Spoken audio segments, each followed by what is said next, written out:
نحمده ونصلي على رسوله الكريم اما بعد فاعوذ بالله من الشيطان الرجيم بسم الله الرحمن الرحيم تلك الرسل فضلنا بعضهم على بعض منهم من كلم الله ورفع بعضهم درجات صدق الله العظيم۔ آج تیسرے پارے کا خلاصہ بیان کیا جا رہا ہے۔ تیسرے پارے کے آغاز میں اللہ تعالیٰ نے ہمیں سمجھایا کہ اللہ تعالیٰ نے مختلف انبیاء کو مختلف خصوصیات عطا فرمائی ہیں، بعض رسولوں کو بعض پر فضیلت دی ہے۔ کسی رسول کو، کسی پیغمبر کو، کسی نبی کو اللہ نے بادشاہت اور قیادت عطا فرمائی، کسی کو اللہ تعالیٰ نے بلا واسطہ ہم کلامی کا شرف عطا کیا، کسی نبی کو اللہ نے اپنی تائید اور واضح معجزات عطا فرمائے۔ پھر معجزات بھی انبیاء کے مختلف ہیں۔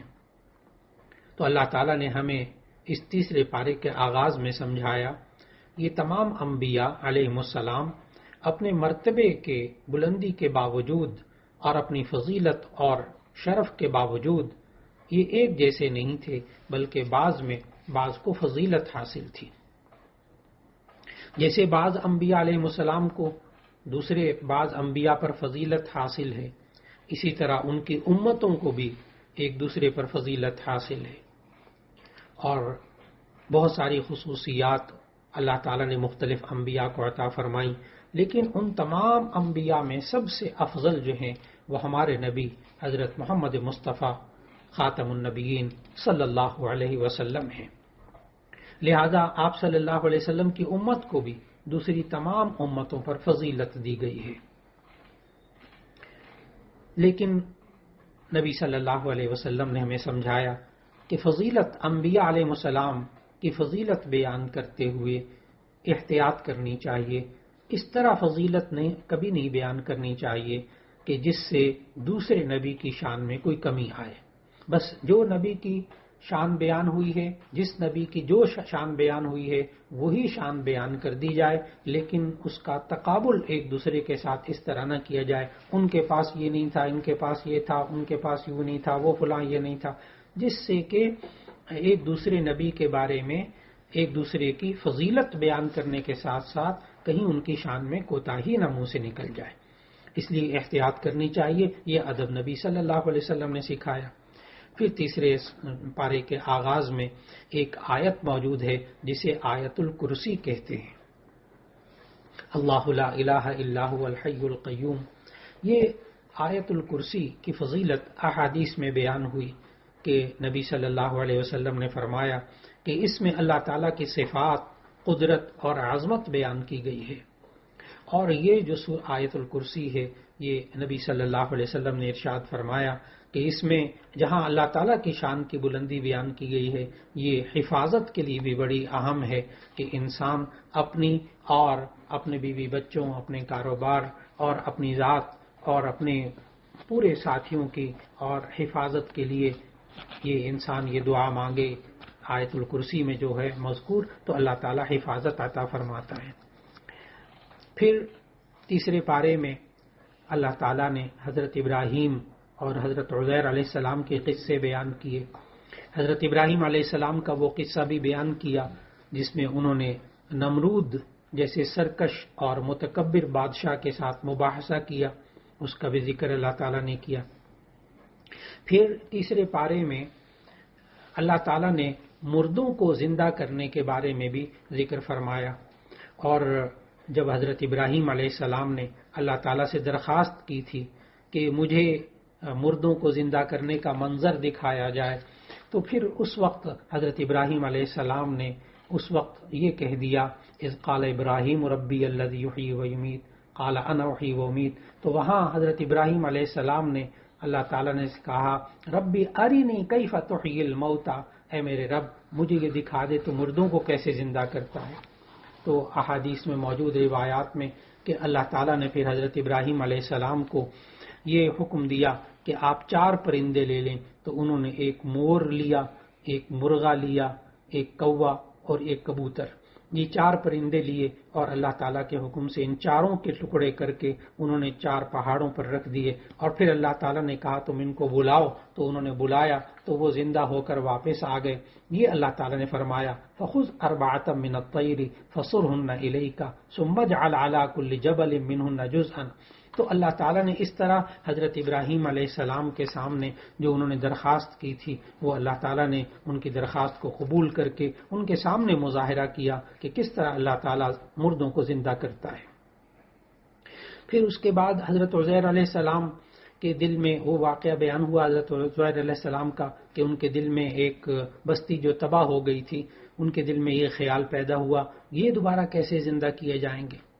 چنانچہ اللہ تعالیٰ نے ان پر 100 سال کی موت مسلط کر دی، پھر انہیں دوبارہ زندہ کیا۔ تو اگر ہم پوری سورہ بقرہ کا مطالعہ کریں تو ہمیں معلوم ہوتا ہے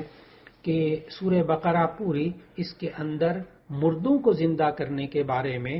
اللہ تعالیٰ نے 5 واقعات بتائے کہ اللہ تعالیٰ مردوں کو کیسے زندہ کرتا ہے۔ اس میں ایک تو وہ سورۃ البقرہ جس واقعے کے نام پہ ہے،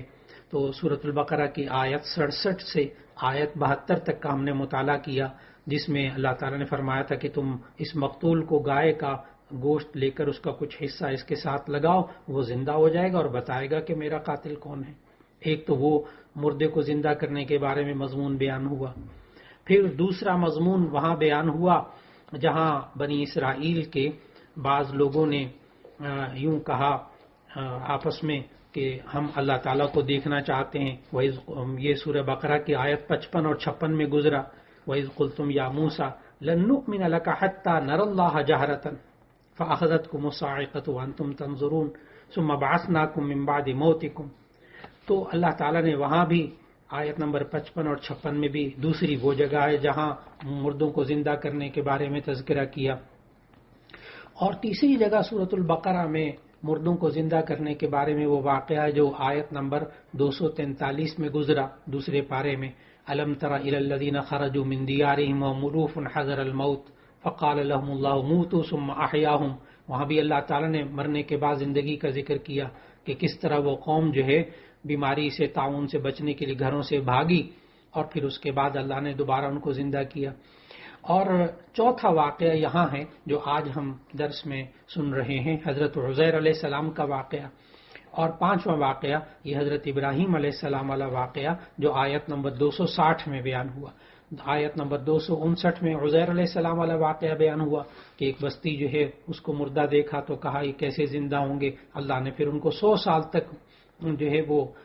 موت دے کر دوبارہ زندہ کر کے دکھایا۔ اسی طرح آیت نمبر 260 میں اللہ تعالیٰ نے حضرت ابراہیم علیہ السلام کے واقعے کو ذکر کیا جس میں وہ پرندوں کے ٹکڑے کر کے رکھے اور اللہ کے حکم سے وہ دوبارہ زندہ ہوئے۔ تو یہ کل 5 جگہیں ہیں سورۃ البقرہ میں جہاں اللہ تعالیٰ نے دوبارہ زندہ کرنے کے بارے میں واقعات کو بیان فرمایا۔ پھر اس سورۃ البقرہ کے اندر جو اہم ترین موضوع تیسرے پارے میں آ رہا ہے وہ ہے انفاق فی سبیل اللہ، اللہ کی راہ میں خرچ کرنا، کہ یہ انسان اللہ کی راہ میں خرچ کرے، اور جہاں اللہ نے خرچ کرنے کو کہا ہے، زکوٰۃ ہے، صدقات واجبہ ہیں، وہاں انسان خرچ کرے،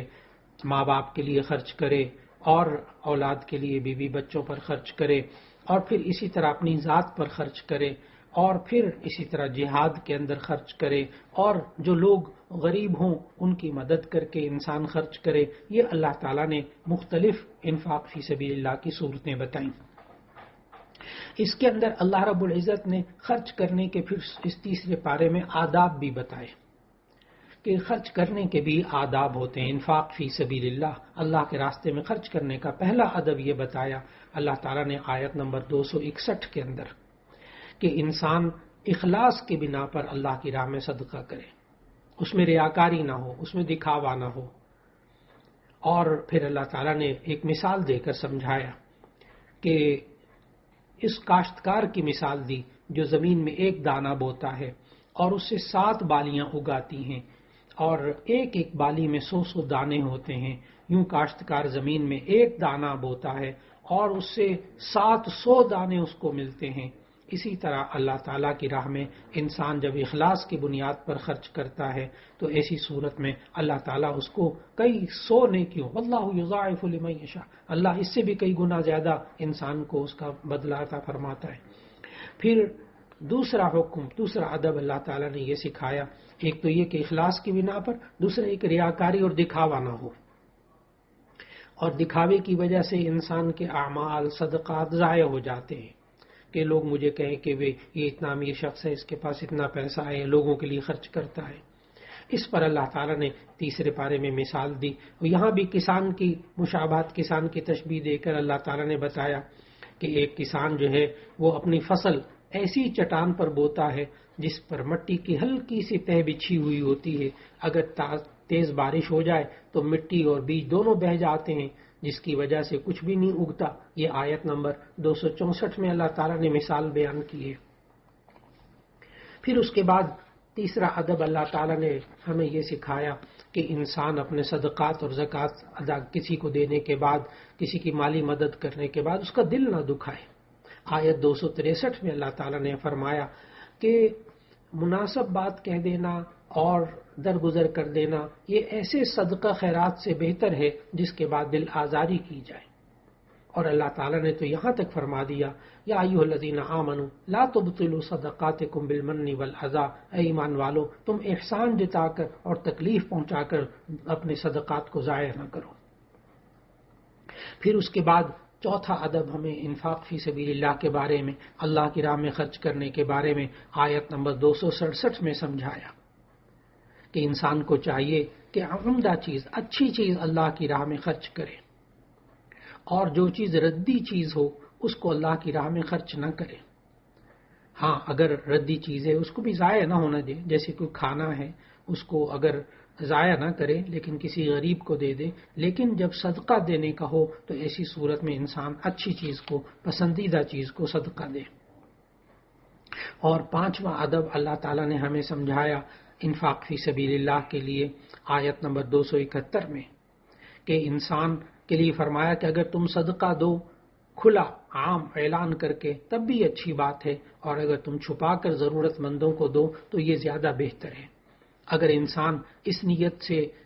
سب کے سامنے دے کہ تاکہ بچوں کو، ہمارے بچوں کو بھی، دیکھنے والوں کو بھی عادت پڑے دینے کی، لوگوں کو ترغیب ہو کہ اللہ کی راہ میں خرچ کریں، بہت اچھا، سب کے سامنے بھی صدقہ دیا جا سکتا ہے۔ اور اگر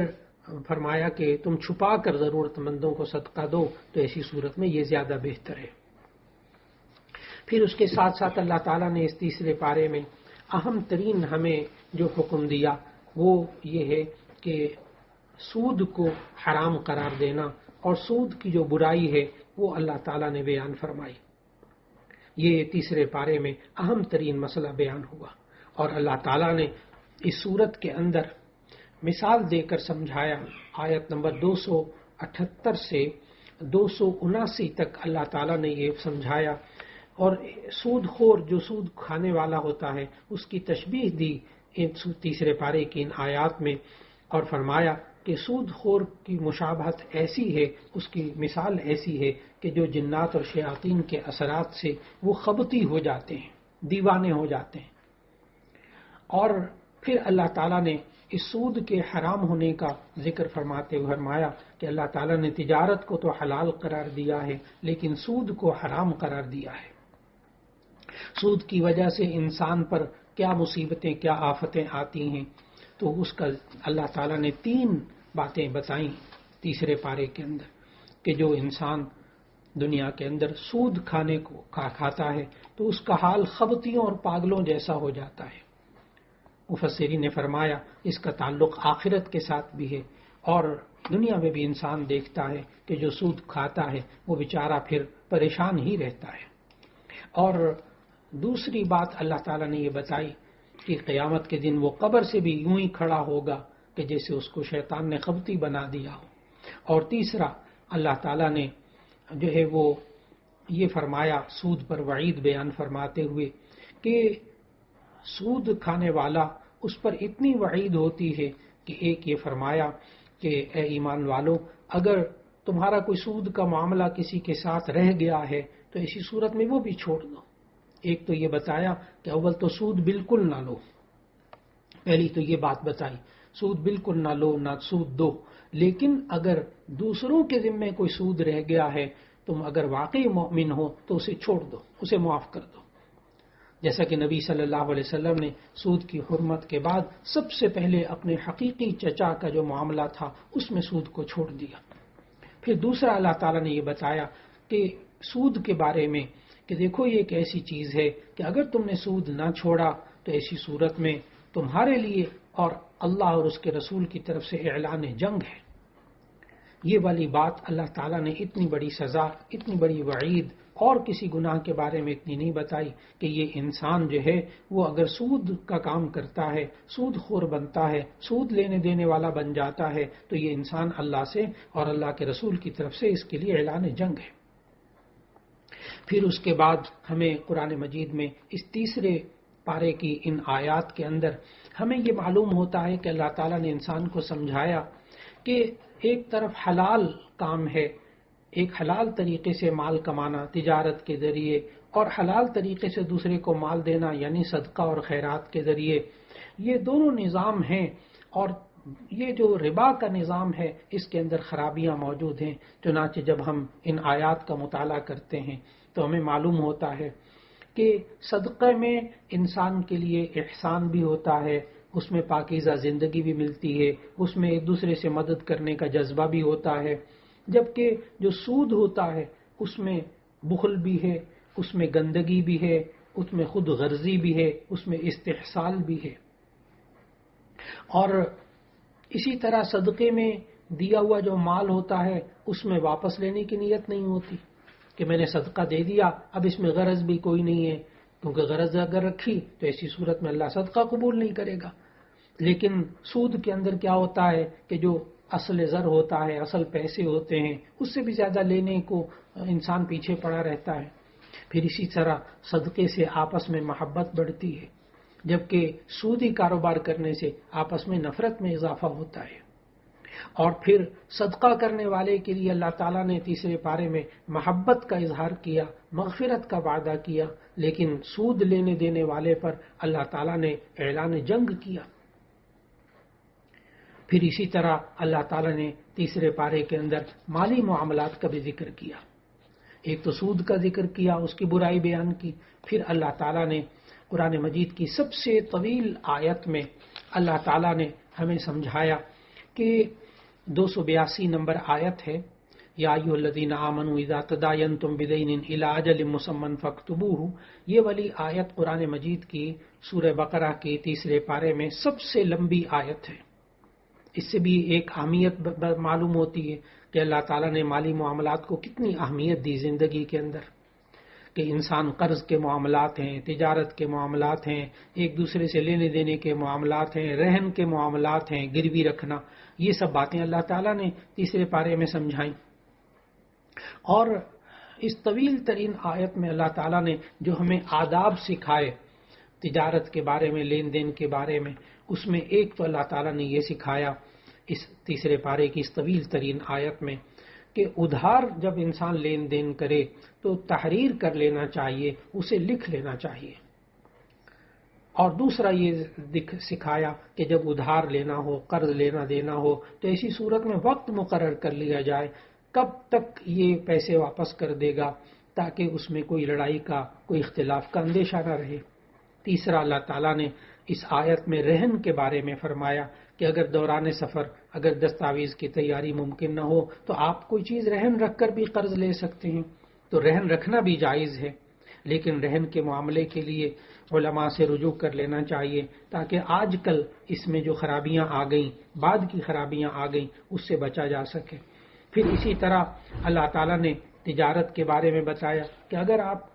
لین دین جو ہے وہ ہاتھوں ہاتھ کرتے ہیں، ابھی لے رہے ہیں وہ چیز اور ابھی پیسے دے رہے ہیں، ٹھیک ہے، اگر اس میں تحریر نہ ہو تو اس کی کوئی ضرورت نہیں۔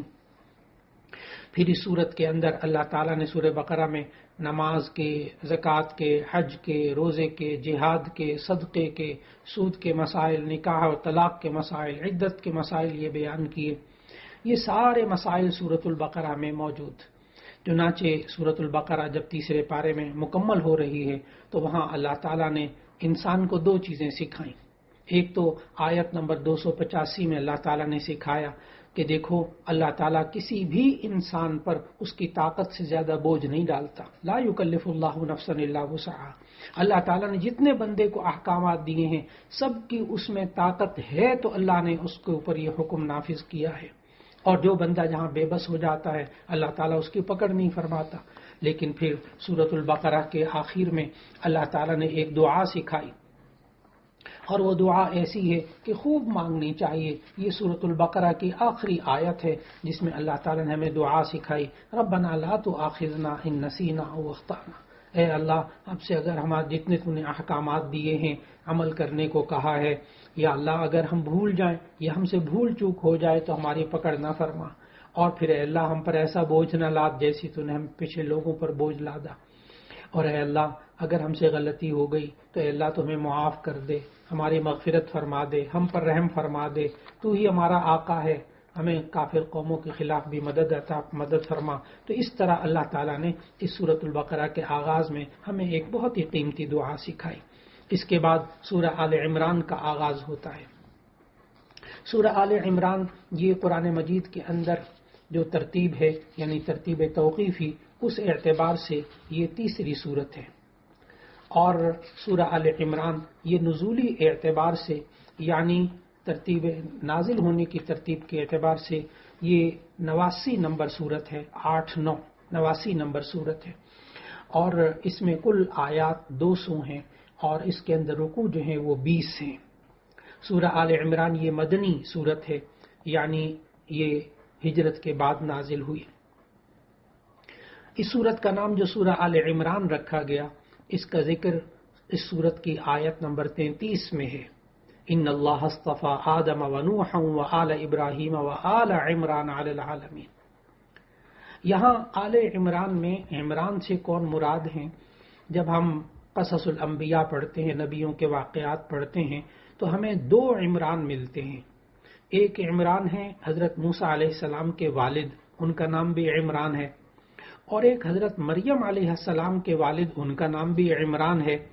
تو یہاں ذہن میں رکھنا چاہیے کہ سورہ آل عمران میں جو عمران مراد ہیں وہ حضرت مریم علیہ السلام کے والد مراد ہیں. چنانچہ آیت نمبر 35 میں اس کی وضاحت موجود ہے. اذ قالت امرأۃ عمران رب انی نذرت لک.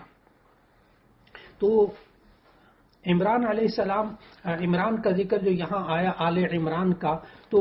اس میں ذہن میں رکھنا چاہیے کیونکہ اس صورت کے اندر حضرت عمران کے خاندان کا قصہ بیان کیا گیا ہے, اس لیے اس صورت کا نام جو ہے سورہ آل عمران رکھا گیا. اور پھر اس صورت کی فضیلت کے بارے میں صحیح مسلم میں حضرت ابو امامہ رضی اللہ تعالیٰ عنہ سے روایت ہے کہ میں نے رسول اللہ صلی اللہ علیہ وسلم کو یہ فرماتے ہوئے سنا کہ دو روشن صورتیں ہیں یعنی سورہ بقرہ اور یہ سورہ آل عمران, تم ان کو پڑھا کرو. تو خود نبی صلی اللہ علیہ وسلم نے ان دونوں صورتوں کو زہراوین فرمایا یعنی دو روشن چیزیں. اور پھر ان دونوں صورتوں کی قدر و منزلت اس سے معلوم ہوتی ہے, اس لیے کہ ان دونوں صورتوں کے اندر بہت سی باتیں مشابہت رکھتی ہیں. ایک تو یہ کہ خود نبی صلی اللہ علیہ وسلم نے ان دونوں صورتوں کو دو روشن چیزیں قرار دیا, دو روشن صورتیں. دوسرا یہ کہ ان دونوں میں اہل کتاب سے خطاب ہے. تیسرا یہ ہے کہ سورہ بقرہ میں زیادہ ذکر یہود کا تھا اور اب سورہ آل عمران میں اکثر خطاب جو ہے وہ نصارہ کو ہے. پھر یہ ہے کہ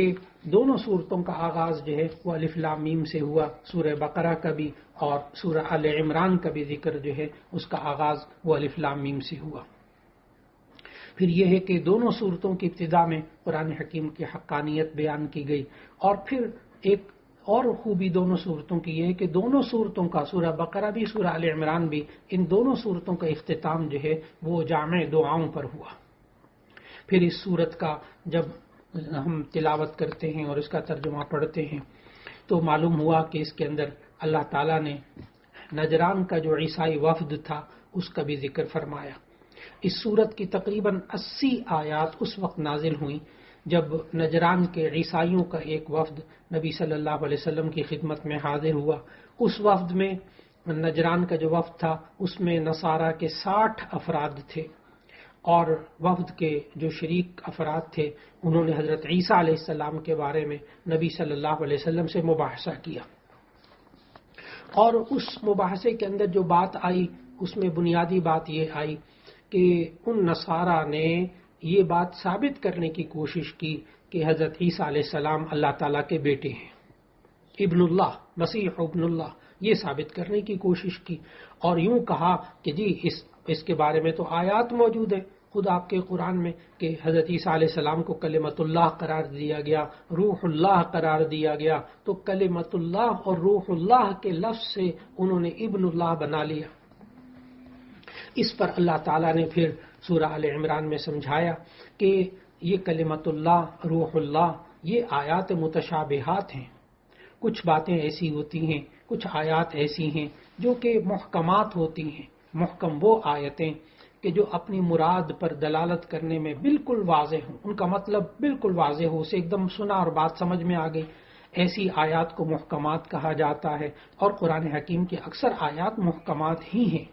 پھر اللہ تعالیٰ نے فرمایا کہ دوسری قسم کی جو آیات ہیں وہ متشابہات ہیں، یعنی ایسی آیات کہ جن میں شبہ کی باتیں ہوتی ہیں۔ چنانچہ ان باتوں کے اندر اللہ تعالیٰ نے سمجھایا کہ جن باتوں کی حقیقی اور یقینی مراد اللہ کے سوا کسی کو معلوم نہ ہو تو ان میں اشتباہ پایا جاتا ہو، ایسی آیات کو متشابہات کہتے ہیں۔ اللہ تعالیٰ نے سمجھایا کہ جو حق کے متلاشی ہوتے ہیں وہ ہمیشہ محکم آیتوں کی پیروی کرتے ہیں، اور ہمیں ان متشابہات کے بارے میں کیا کرنا چاہیے، کیا رویہ رکھنا چاہیے، وہ بھی اللہ تعالیٰ نے سورہ آل عمران میں 3 پارے میں سمجھایا کہ ہمیں یہ کہنا چاہیے کہ جو کچھ اللہ تعالیٰ نے بیان کر دیا یہ سب اللہ کی طرف سے ہے، ہمیں ان متشابہات آیتوں کے اندر تعویلات تلاش کرنے میں نہیں پڑنا چاہیے۔ چنانچہ کلمت اللہ اور روح اللہ جیسے الفاظ یہ متشابہات میں سے ہیں، اس سے ابن اللہ بنا دینا نبی کو، عیسیٰ علیہ السلام کو، یہ شرک ہے۔ اور پھر اس کے بعد اللہ تعالیٰ نے سمجھایا اس 3 پارے کی ان آیات میں کہ اللہ تعالیٰ کے نزدیک پسندیدہ دین جو ہے اب وہ صرف اسلام ہے۔ ان الدین عند اللہ الاسلام، اب اگر دین اللہ کے نزدیک معتبر ہے تو وہ صرف اسلام ہے، باقی سارے ادیان کو اللہ تعالیٰ نے منسوخ کر دیا۔ اور پھر اللہ تعالیٰ نے 3 پارے کی ان آیات میں جو اہل کتاب ہیں ان کے اور جرائم بھی بیان کیے، اور ان جرائم کے اندر اللہ تعالیٰ نے بتایا کہ یہی وہ اہل کتاب ہیں جنہوں نے انبیاء علیہ السلام کو قتل کیا تھا، یہی وہ اہل کتاب ہیں جنہوں نے زمین کے اوپر خون اور فساد پھیلایا، اور تیسرا یہ بتایا کہ اللہ تعالیٰ کے نیک بندوں پر انہوں نے ظلم کیا۔ چنانچہ اللہ تعالیٰ نے آیت نمبر 28 میں سورہ آل عمران کی آیت 28 میں فرمایا کہ مسلمانوں کو سمجھایا کہ وہ مومنوں کو چھوڑ کر کافروں کو دوست نہ بنائیں، کیونکہ کافر کبھی مسلمان کے ساتھ مخلص نہیں ہو سکتا۔ پھر اس کے بعد اللہ تعالیٰ نے قرآن مجید میں 3 عبرت آموز قصے بیان فرمائے، اور ان 3 قصوں میں سے پہلا قصہ جو ہے وہ حضرت مریم علیہ السلام کی ولادت کا ذکر ہے، کہ پہلا قصہ حضرت مریم علیہ السلام کیسے ان کی پیدائش کے حالات، کہ اصل میں حضرت مریم علیہ السلام کے والد حضرت عمران یہ اللہ کے نیک بندے تھے۔ مریم علیہ السلام کی جو والدہ تھیں وہ صاحب کردار اور ایک پاک باز خاتون تھیں، ان کے ہاں طویل عرصے تک بچہ نہ ہوا، مریم علیہ السلام کی والدہ کے ہاں کوئی اولاد نہ تھی۔ ایک دن انہوں نے ایک پرندے کو دیکھا کہ وہ اپنے بچے کو دانہ کھلا رہا ہے، تو دل میں اور اولاد کی آرزو پیدا ہو گئی کہ میرا بھی بچہ ہوتا۔ اللہ تعالیٰ کے حضور انہوں نے درخواست کی، تو اللہ تعالیٰ کے حضور درخواست کرتے ہوئے انہوں نے منت مان لی۔ حضرت مریم علیہ السلام کی والدہ نے ایک منت مانی اور یہ کہا کہ اگر تو مجھے اولاد عطا فرمائے گا تو میں اسے بیت المقدس کی خدمت کے لیے وقف کر دوں گی۔ اب اللہ تعالیٰ نے مریم علیہ السلام کی والدہ کی دعا قبول فرما لی، عمران کی بیوی کی، اور ان کے ہاں بیٹی پیدا ہو گئی۔ اب جب بیٹی پیدا ہوئی تو ایسی صورت میں مریم علیہ السلام کی والدہ نے کہا کہ میرے ہاں تو بیٹی پیدا ہوئی ہے۔ اب اس وقت کا دستور یہ تھا کہ بیت المقدس کی خدمت کے لیے لڑکوں کو قبول کیا جاتا تھا، لڑکیوں کو قبول نہیں کیا جاتا تھا۔ اور پھر انہی حالات میں یہ ہوا کہ حضرت مریم علیہ السلام کے جو والد تھے عمران، ان کا انتقال ہو گیا۔ اب ایسی صورت میں اللہ تعالیٰ نے حضرت مریم علیہ السلام کے والدہ کی جو منت تھی وہ قبول فرما لی، اور اس دور کے جو بہترین انسان تھے حضرت زکریا علیہ السلام، ان کے ہاں ان بچی کی کفالت دے دی۔ بعض روایات میں آتا ہے کہ یہ زکریا علیہ السلام جو تھے وہ حضرت مریم کے خالو بھی لگتے تھے۔ پھر اسی درمیان ایک اور دوسرا واقعہ یہ پیش آ گیا کہ حضرت زکریا علیہ السلام نے مریم علیہ السلام کی جو کرامتیں تھیں وہ دیکھنی شروع کر دی، ان کو وہ اللہ نے دکھائیں کہ بے موسم کا پھل دیکھا تو ایک دن پوچھا، اے مریم یہ رزق تمہارے پاس کہاں سے آتا ہے؟ مریم علیہ السلام نے جواب دیا، اللہ کے ہاں سے یہ رزق آتا ہے۔ پھر اس کے بعد مریم علیہ السلام کے اس واقعے کے بعد یہ ہوا کہ دوسرا قصہ جسے اللہ تعالیٰ نے ذکر کیا اس سورہ آل عمران میں، کہ حضرت زکریا علیہ السلام کے دل میں پھر یہ بات پیدا ہوئی کہ اللہ مجھے بھی اولاد عطا فرما دے۔ حالانکہ ان کی عمر جو ہے وہ 100 سال سے زیادہ تھی، بیوی بھی بوڑھی ہو چکی تھی، بانجھ بھی تھی، لیکن ظاہری اسباب کے مخالف ہونے کے باوجود انہوں نے اپنے رب سے دعا کی، اے اللہ مجھے اولاد عطا فرما دے۔ تو اللہ تعالیٰ نے یحییٰ علیہ السلام کی صورت میں ان کو بشارت عطا فرمائی، ان اللہ یبشرک بیحییٰ مصدقا بکلمۃ من اللہ۔ تو اللہ تعالیٰ نے زکریا علیہ السلام کو یہ جو بیٹے کی بشارت دی اور دعا قبول فرما لی، تو اللہ تعالیٰ نے ہمیں سمجھایا ان آیات میں کہ حضرت زکریا کو یحییٰ علیہ السلام کی صورت میں ایسے بیٹے کی بشارت سنائی جو 4 صفات والا ہوگا۔ نمبر 1، وہ کلمت اللہ یعنی حضرت عیسیٰ علیہ السلام کی تصدیق کرے گا اور ان پر ایمان لائے گا۔ نمبر 2، وہ جو یحییٰ ہوگا وہ علم، تقوی اور عبادت میں سرداری کے مقام پہ فائز ہوگا۔ اور تیسرا یہ ہوگا کہ وہ انتہائی پاک دامن ہوگا، اور چوتھا یہ کہ وہ انبیاء اور صلحاء کی جماعت کا ایک حصہ ہوگا۔ یہ دوسرا واقعہ ہوا۔ پھر تیسرا واقعہ جو اس صورت کے اندر اہم ترین ہے وہ ہے حضرت عیسیٰ علیہ السلام کی ولادت کا قصہ۔ اللہ تعالیٰ نے ان آیات میں بتایا کہ اگر حضرت مریم اور حضرت یحییٰ علیہ السلام کا قصہ اس اعتبار سے عجیب ہے اور قدرت الہیہ کا نمونہ ہے کہ حضرت یحییٰ جو تھے وہ ان کے والدین بڑھاپے کی دہلیز پہ قدم رکھ چکے تھے، پھر ان کے ہاں اولاد ہوئی، لیکن عیسیٰ علیہ السلام کے پیدائش کا قصہ تو اس لیے ہے عجیب ہے کہ آپ کی ولادت، حضرت عیسیٰ کی ولادت والد کے بغیر اللہ تعالیٰ نے کی۔ جب فرشتوں نے حضرت مریم علیہ السلام کو بیٹے کی ولادت کی خبر دی تو انہوں نے بڑے تعجب سے کہا، میرے ہاں کیسے بچہ پیدا ہوگا، حالانکہ مجھے تو کسی انسان نے ہاتھ تک نہیں لگایا۔ اللہ تعالیٰ نے اس کی طرف سے جواب دیا آیت نمبر 47 میں کہ اسی طرح ہو جائے گا، اس لیے کہ اللہ تعالیٰ جو چاہتا ہے پیدا کر دیتا ہے۔ جب وہ کسی کام کے لیے فیصلہ کرتا ہے کہ ہو جا، بس وہ کام ہو جاتا ہے۔ اب سیدنا حضرت مسیح علیہ السلام جب پیدا ہوئے، اللہ تعالیٰ نے ان کو پیدائش کے وقت سے ہی مختلف معجزات عطا فرمائے، اور جب ایسا ہوا کہ عیسیٰ علیہ السلام یہ اس طرح پیدا ہوئے بغیر باپ کے، تو ان جو اس وقت کے لوگوں نے حضرت عیسیٰ علیہ السلام کو قتل کرنے کا ارادہ کر لیا۔ اللہ تعالیٰ نے اپنی طرف سے بچانے کی تدبیر بھی فرما لی، اور اللہ تعالیٰ نے کہا آیت نمبر 54 میں کہ انہوں نے بھی تدبیر کی، اللہ نے بھی تدبیر کی، اور اللہ سب تدبیریں کرنے والوں سے اچھا ہے۔ چنانچہ حضرت عیسیٰ علیہ السلام کو جب قتل کرنے کا یہودیوں کا دعویٰ ہے کہ ہم نے حضرت عیسیٰ علیہ السلام کو معاذ اللہ سولی دے کر قتل کیا، اب عیسائی یہ کہتے ہیں کہ انہیں سولی دے کر قبر میں دفن کیا گیا تھا، 3 دن تک وہیں رہے، پھر قبر پھٹی اور آسمانوں پر چلے گئے اور وہاں رب کے ہاں موجود ہیں۔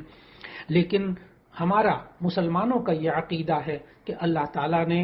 حضرت عیسیٰ علیہ السلام کو زندہ آسمانوں پر اٹھا لیا تھا، اور آپ قیامت کے قریب آسمان سے اتریں گے، پھر اپنی زندگی پوری کر کے پھر ان کو موت آئے گی۔ چنانچہ اللہ تعالیٰ نے سورہ آل عمران 3 پارے میں فرمایا،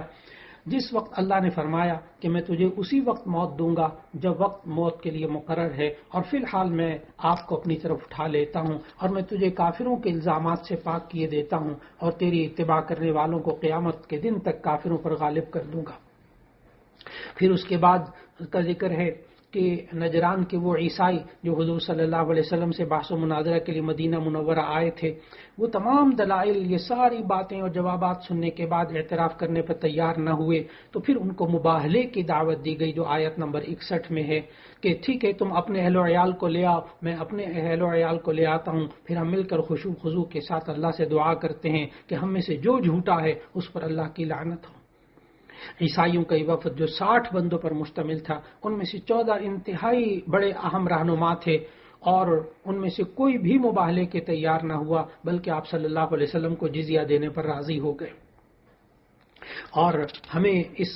سورہ آل عمران کے اندر اس تیسرے پارے میں اللہ تعالی نے سمجھایا کہ انسان کو چاہیے کہ یہ اللہ کے سوا کسی کی عبادت نہ کریں، اور پھر اس امت محمدی علیہ الصلاۃ والسلام کے بارے میں آیت نمبر 81 میں نبی صلی اللہ علیہ وسلم کے بارے میں معلوم ہوا کہ یہ تمام انبیاء کے سردار ہیں، اور پھر اللہ تعالیٰ نے تیسرے پارے کے آخر میں ہمیں یہ سمجھایا کہ جو لوگ گمراہی کی طرف آتے ہیں اور گمراہی کے کاموں میں لگتے ہیں تو ایسی صورت کے اندر ان انسانوں کا آئندہ چل کر یہی رویہ رہتا ہے، اور وہ انسان ہمیشہ ہمیشہ کے لیے اسی طرح رہتے ہیں۔ پھر اللہ تعالیٰ نے فرمایا وہ لوگ کہ جنہوں نے کفر کیا اور کفر کی حالت میں مر گئے، تو ایسی صورت میں آخرت میں اگر وہ زمین بھر کے بھی سونا دے کر اپنی جان چھڑانا چاہیں گے تو ان کی جان نہیں چھوٹے گی۔ اللہ رب العزت ہم سب کو دین اسلام پر عمل کرنے کی توفیق عطا فرمائے، اور گمراہیوں سے، ہر طریقے کی گمراہی سے بچنے کی توفیق عطا فرمائے۔ وآخر دعوانا ان الحمد للہ رب العالمین۔